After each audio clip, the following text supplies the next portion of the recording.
Hello mga kawins, ayan, dito tayo sa unit ng number 36, no? 36 DA63T 4x4 Matic for fully loaded and then lift up. So na-start na natin, pinakit muna natin ng oil mga ilang minuto. Ito, try natin i-rev ha. Hindi siya, ano kasi, dry cut kasi ito, walang radiator. So iba yung minimum niya ngayon ha. Itatry lang natin yung good engine.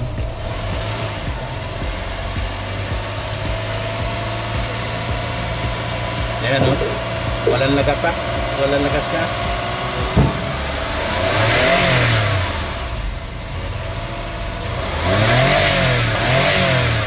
Yun. Okay, good engine. Patayin na natin kasi wala radiator. Yun o. So pasado ang ating unit.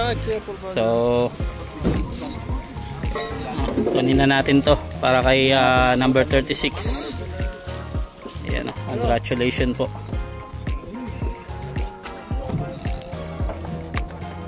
So good ang ilalim, walang leaking. Ayan. So ito po ay di na natin naabutan ni unload. So tinanghali kasi tayo dito. Pero ayan, abutan pa rin natin to para i-start.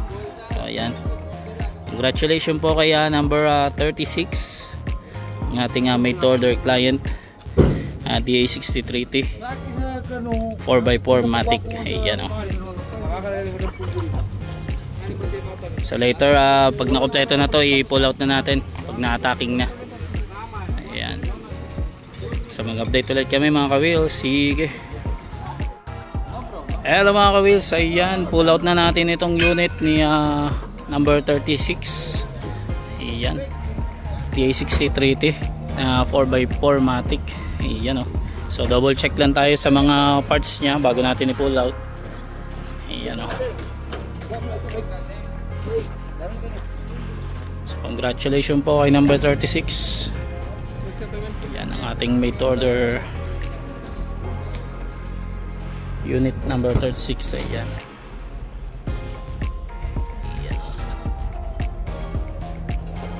So di nyo na to makikilala later on. Ayan, diretso na to sa ating conversion shop. Ayan o.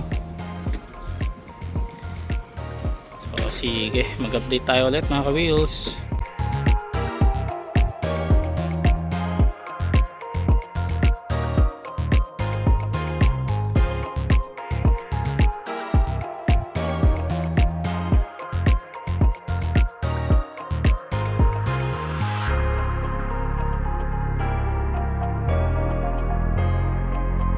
Hello mga ka-wheels, ayan, update naman tayo dito sa number 36. Ayan, so naipasok na natin dito sa conversion shop. Hindi na rin natin ito naabutan. Ayan o. So ito po ay 4x4. So papalitan natin to ng baki-baki. Ayan. So ayan, sa ngayon tinatapalan na natin yung mga butas. Tsaka ayan yung mga sinsolid natin dito, yung pinagkatingan sa harap. Since ito ay tri-cut siya. Ayan. Nakalas na natin dito sa harap.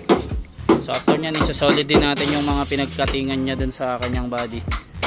Ayan. Dito yan gagawin sa conversion shop. So mag-update ulit tayo mga ka-wheels. Sige. Hello mga ka-wheels, ayan, update ulit tayo dito sa unit ni number 36, ang ating DA63T na 4x4. Ayan o. So ito ay napalitan na natin ng double baki-baki since ito ay 4x4. Ayan yung kanyang steering box, dalawa. Hindi natin makita yung isa nasa loob. Takpan ng radiator. Ayan, so assemble time tayo dito sa harap nya. Ayan, na-fully weld din natin yung harap nya. Natapalan natin yung butas. Since dito naman tayo after nyan dito tayo magtuloy sa kanyang body, yung pinag-weldingan nya sa Japan, pinagkatingan nya. Ayan. Yung dashboard nya halos okay na, itataod na lang siya. Ayan. So yan ang update natin dito sa unit ni number 36. Sige, update tayo ulit mga ka-wheels. Ayan, update naman tayo dito sa number 36. Ayan yung ating DA63T na 4x4. So ayan, nabuo na rin natin to. yung harap niya. Yan, nakabit na natin yung radiator niya. Then na fully weld na rin natin yung kanyang body. Ayan yung pinagkatingan niya sa Japan. Ayan, so unti-unti na rin natin itong binubuo. Actually ang kulang na lang dito yung salamin niya. Ayan, tatakpan muna natin yan. Ayan, so ready na rin to for painting. Ayan, may lalabas na natin sa conversion shop. Yung dashboard niya okay na rin yan. Ayan, so yan ang update natin sa number 36. Sige, update tayo ulit. Hello mga ka-wheels, ayan, update naman tayo dito sa unit ni number 36. So ayan, nailabas na natin sa conversion shop itong kanyang unit. So ayan, ready na siya for painting. Ayan o. So inaantay na lang natin yung turn nya para maipasok natin sa painting. Ayan, halos okay na siya. So silipin natin sa loob. Na-convert na siya. Yeah. So yan ang update natin dito sa unit ni number 36. Ayan, sige, update tayo ulit. Hello mga ka-wheels, ayan, update naman tayo dito sa unit number 36. So ayan, pinasok na rin natin to sa ating painting area. Ayan, so naka-ready na siya. Ayan, then nagbaklas-baklas na tayo. Ayan, so dito na natin sisimulan to. Pinay-prepare lang natin yung yung kanyang mga materyales tsaka yung mga parts nya. Yan, tinatabi natin. Yan, so masisimulan na rin tong kulayan. Yan, maglalagay lang tayo ng bubong dito para hindi siya maulanan or pag nagbuga tayo dito siya, hindi masyado mahangin. So yan ang update natin dito sa unit number 36. Ayan, sige, update tayo ulit. Hello mga ka-wheels, ayan, update naman tayo dito sa unit ni number 36. So sinisimulan na nating hanap-hanapin yung kanyang mga dents tsaka mga dimples. Ayan, minamasimasilya na natin. And then ongoing sa kanyang primer. Ayan, dito kasi yan nakapwesto. Ayan, yung bagong semento, so dito siya bubugahan. So ito po ay fully loaded na setup. Ayan, 4x4. Yan o. So dito hindi pa natin nakakalas. Ayan, yung mga bangko papakuha na natin kay upholstery. So yan ang update natin dito sa unit ni number 36. Ayan, lilinisin na lang natin yung mga dumi-dumi dyan. So sige, update tayo ulit. Hello mga ka-wheels, ayan, update ulit tayo dito sa unit ni number 36. So ayan, natapos na nating masilyahan tsaka sandirin ito last time. Then ngayon nabugaan na natin ng primer yung mga ibang parts nya. So ayan, after nyan liliha-lihain ulit natin yan. Since after natin magmasilya, nilihan natin bago natin bugaan ng primer para makita natin yung mga dimples nya. Yan o. So ito hindi na natin tatanggalin to, sayang to. Ilinisan na lang natin tong rubber nya dito. Ayan. Then kakabitan din natin to ng canopy since ito ay fully loaded. Then meron din to mga sticker. Ayan. Then meron siyang bumper dito. Ayan. Rear bumper tsaka front. Ayan. Yung kanyang dashboard. Ayan. Masilyain natin yan. Then back to original lang ang gusto ni client. Then pati yung kanyang upholstery nakuha na kahapon. So pinila na natin. Then ongoing na rin to sa kanyang reconditioning. And then yan, heavy PMS tsaka aircon PMS. Ayan. So mag-update ulit tayo dito para sa unit ni number 36. Sige, update tayo ulit.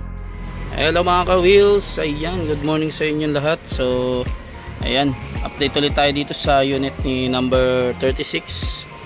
So stop muna siya sa kanyang painting session since may inuuna rin naman talaga yung naka-assign na pintor dito sa mas naunang unit. So proceed muna tayo sa kanyang heavy PMS. Ayan. So dito sa part na to nagkakalas na tayo ng kanyang throttle body, injector, intake manifold. Ayan. Ilinisan natin yan. Sige. So ayun mga ka-wheels, nakalas na natin tong kanyang throttle body, intake manifold tsaka injector. Tapos ano ba tawag dito? ECB. Ayan. Tsaka tong mga gasket, ayan, binaklas muna natin, then lilinisan natin yan. Yan. So ayan pa yung before nya. Ayan, napakarumi. From Japan pa po yan.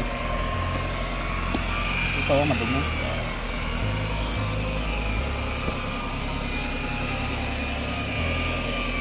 Sige, update tayo ulit.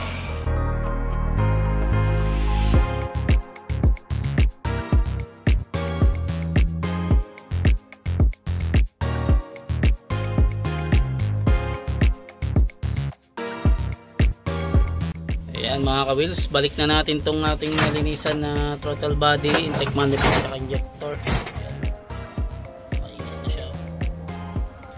Then magpalit tayo ng spark plug tsaka air filter. Ayan, brand new din. Then later on, i-ano lang natin to, i-detail na lang natin tong ibabaw bago natin i-release dahil maaalikabukan pa to sa dito sa painting. Sige. Ayan, palit na tayo ng kanyang air filter. Ayan. Yung puti.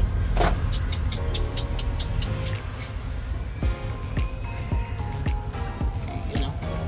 Ayan, dito naman sa kabila, palit tayo ng kanyang spark plug. Ayan, brand new din siya.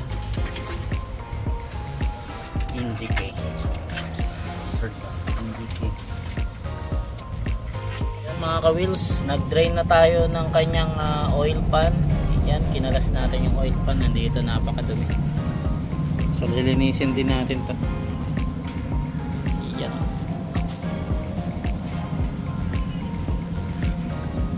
Sige. Yan, spray tayo ng contact cleaner para dito sa ating ilalim sa pinaglagyan ng oil pan.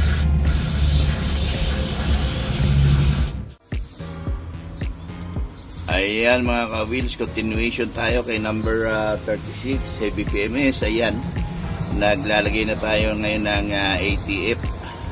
Ayan, since ito, DA63T na 4x4 polymatic.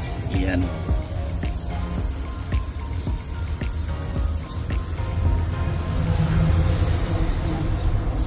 After this, nalagyan na ba ito ng ng engine oil? So ang engine oil natin, ayan. Ayan. So ayan.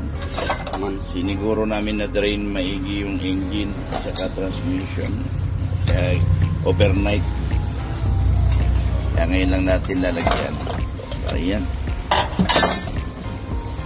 Bigyan natin na 3 liters na ATF syempre kasi hineavy PMS natin. Tinanggal natin ng oil pan, nilinisan natin pati solenoid. Ayan.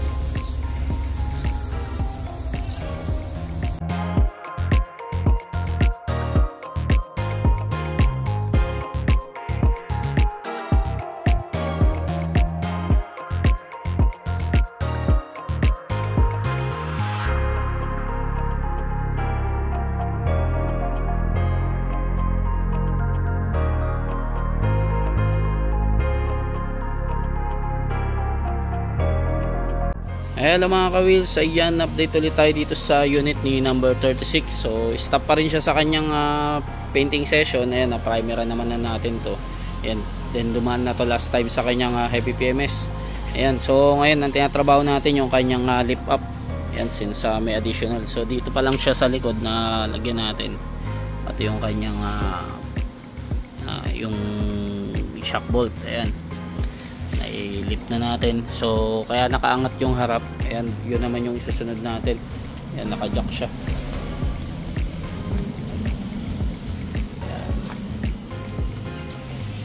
Ayan, so naka-ready na yung mga ayan, nagpapahinga lang yung ating nagli-lift up dito.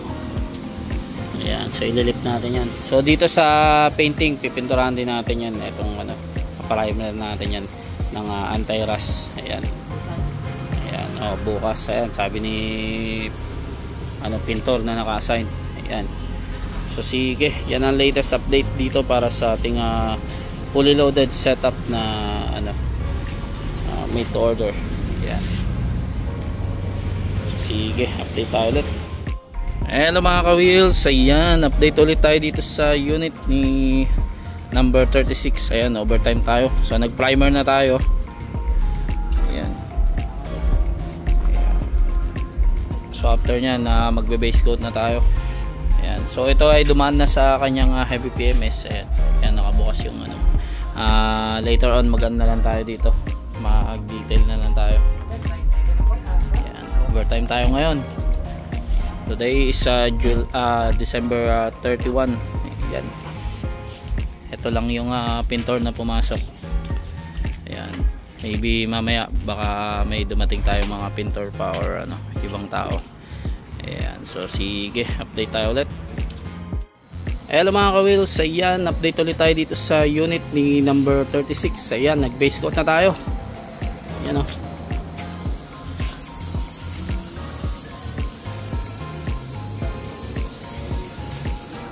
Meron pa tong ano, second coating.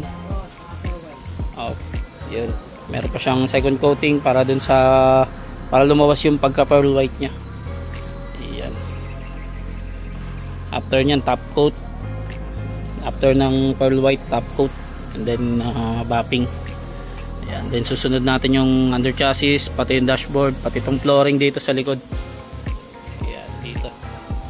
So dito iba yung ano natin dyan na color natin. Gray na may parang dot na black and white. Ayan, combination. Ayan. And then susunod na rin natin yung ano, inaantay lang natin yung fabrication natin. Meron tong canopy tsaka mga bumper. Ayan, since fully loaded siya. And then meron siyang ano, yun, natapos na rin pala natin last time yung lip up nya. Na lip up na rin natin to. Ayan, so yan ang update natin dito sa unit number 36. Ayan, sige, update tayo ulit. Hello mga ka-wheels, good morning sa inyo lahat. Ayan, final color tayo dito sa ating unit number 36. Ayan, so binubuga na natin ang kanyang pearl white.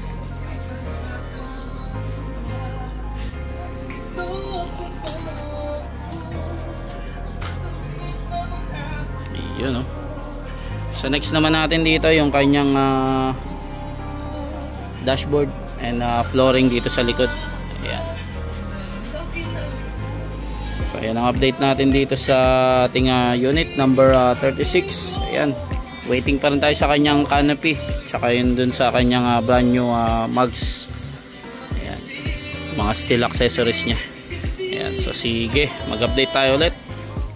Hello mga ka-wheels, ayan, update ulit tayo dito sa unit ni number 36. Ayan, so nag top coat na tayo sa labas. Hindi na natin naabutan kahapon. Pati yung under chassis nya, napinturahan na rin natin. Ayan, and then pinturahan na rin natin tong flooring nya.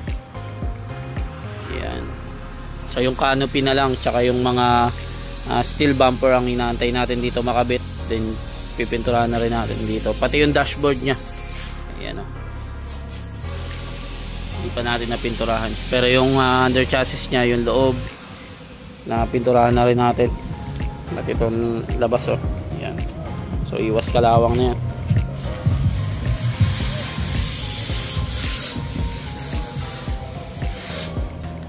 So yan ang update natin dito sa unit ni number 36. Yung upholstery nya pa ano na rin, pa dating na. Ayan, sige, update tayo ulit. Hello mga ka-wheels, ayan, update ulit tayo dito sa unit ni number 36. Ayan, so dumating na yung kanyang gulong. Ayan, so ang kinabit natin dito is yung size 13. Since sinubukan na sana natin yung size 14, yung R14, dahil nakalip naman to, kaso hindi talaga kaya. So hanggang R13 lang tayo. Ayan, napakaganda, banana type. So for bapping na tong kanyang ano, body. Ayan, halos na kompleto na rin naman natin. So ito, papakintabin din natin yan, ilalagay natin sa kanyang ano, original, i-restore natin, babappingin din natin. Then okay na rin pala tong dashboard nya. Ayan, pati yung flooring dito. So waiting na lang tayo sa kanyang ano, yung upholstery. Ayan, then ito, ready na to yung mga door pads nya. Binalik lang natin sa original. Yan, guwapo. And then waiting rin tayo sa kanyang installation ng ano, ng steel accessories like itong canopy, yung rear bumper tsaka front. Yan, since ito ay fully loaded. And then later on maglalagay din tayo ng kanyang sticker. May mga sticker to. Basta fully loaded na 63 or 16T. Ayan, maglalagay tayo niyan ng sticker. Ayan. So mag-update ulit tayo dito para sa unit number 36. Sige, update tayo ulit. Hello mga ka-wheels, ayan, update ulit tayo dito sa unit number 36. Ayan, so ang kanyang pagbabago is yung dumating na itong kanyang upuan, itong upholstery. Ayan. Since konti lang yung babalutan dito, ito muna yung inuna ni upholstery man. Ayan. So waiting na lang tayo sa kanyang steel accessories, yung bumper, canopy, tsaka yung mga sidings dyan bago natin ilabas, pati yung windshield nya tsaka pulitin. Ayan. So ayan ang update natin dito sa unit number 36. Ayan, sige, update tayo ulit. Hello mga ka-wheels, ayan, update ulit tayo dito sa unit ni number 36. So ayan, nalabas na natin to sa painting area last time. So ang kanyang pagbabago is na kabitan na natin yung kanyang mga sticker. Since pag fully loaded talaga merong mga sticker yan. Ayan, then kinabit na rin natin tong kanyang steel bumper.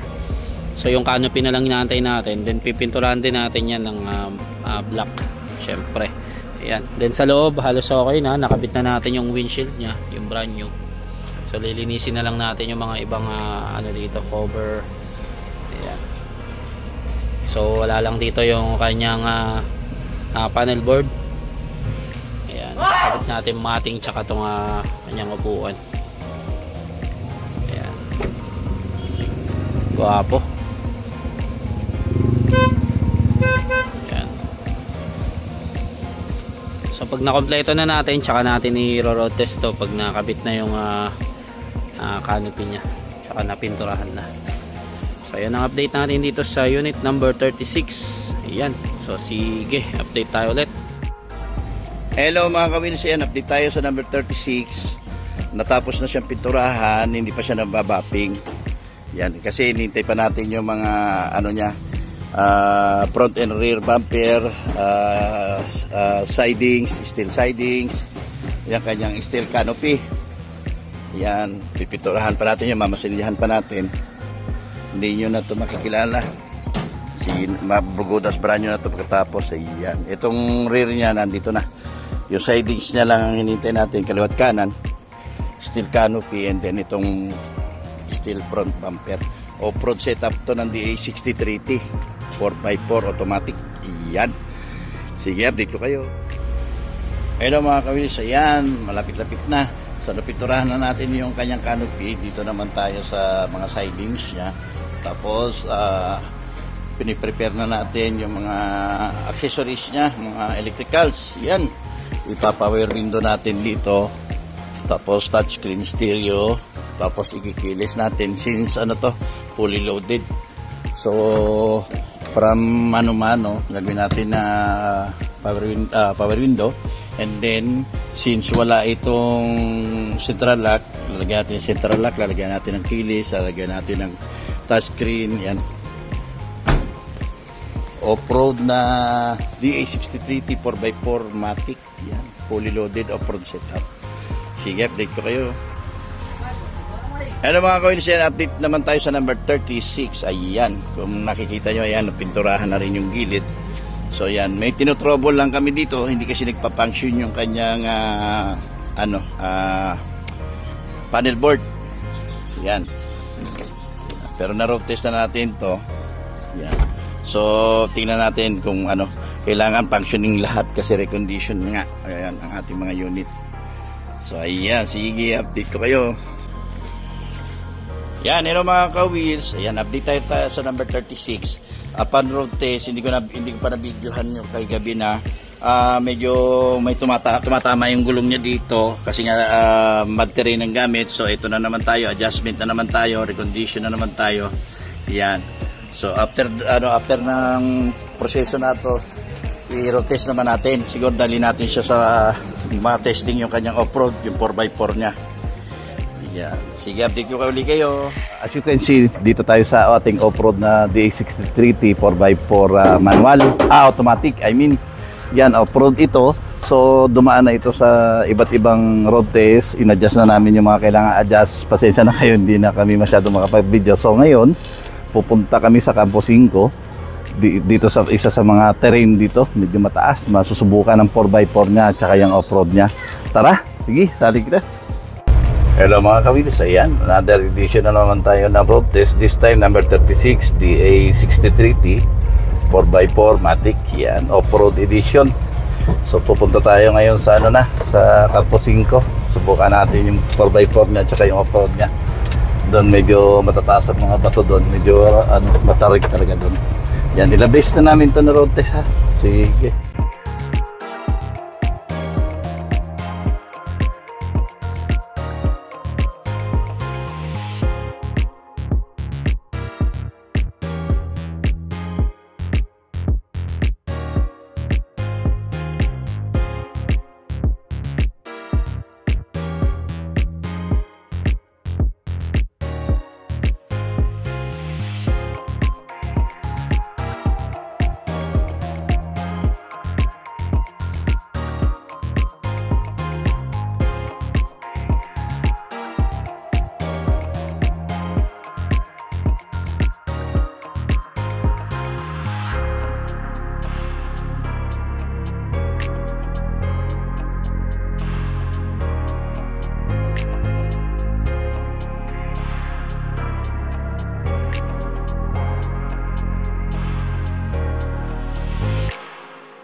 Ayan. So hello mga kakawilis, wala na tayong aakyatan kasi nasa tuktok na tayo. So nakikita niyo yung yung Jensan, yung palibot dito na sa mataas na. So i-view mo, nasa tuktok na talaga tayo. Ayan. So ayan. Diyan natin makikita na powerful ang ating DA63T 4x4 automatic pen, partida pa ha, pero off-road setup. Hindi kasali yung mga upuan dyan, wag niyong pansinin yan. Upuan lang ng mga body ko yan. So again, congratulations ha. Yung mga nadidinig natin, iikpan natin yan mamaya ha. Pagbalik natin sa shop, ayusin natin yung mga kumakalampag sa ilalim ng dashboard. Sige. Yan, isang makabalimbing na hapon sa inyong lahat. Ayan, final road test na tayo dito sa number 36. Yung nadidinig nyo, remote ng susi. Ayan.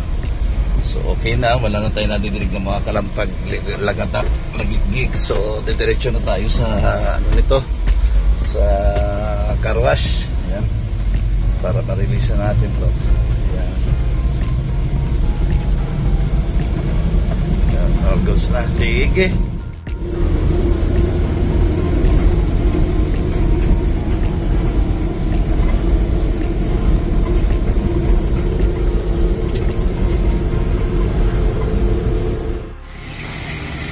So ayan, finally maliligo na yung ating DA63T 4x4 automatic na off-road. Ayan, off-road edition. Ayan, marami na itong pinagdaan ng mga endurance at saka road testing. Yan, pasado na lahat. So ligo time na siya, magpakita na yung araw. Ayan, tagal kasi ng ulan dito, so ngayon lang kami nakapagpa-washing. Sige, update ko kayo ha.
So ayan mga kawils, ayan, uuwi na siya.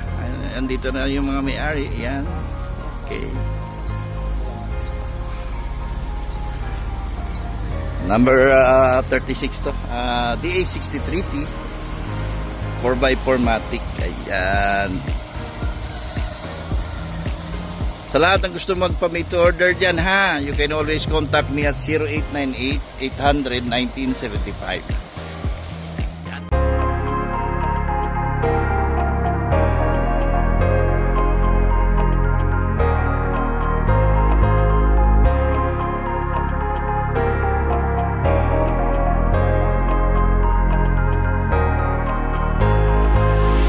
Sasakyan ba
sumakay. Ano pa hinihintay? Dito ka magpalagay, 100% ang kayang ibigay. Di ka ba mapalagay sa dati mong sinasakyan, mainit at di komportable? Mano-mano automatic na sa'yo ang desisyon, ikaw masusunod dito, ikaw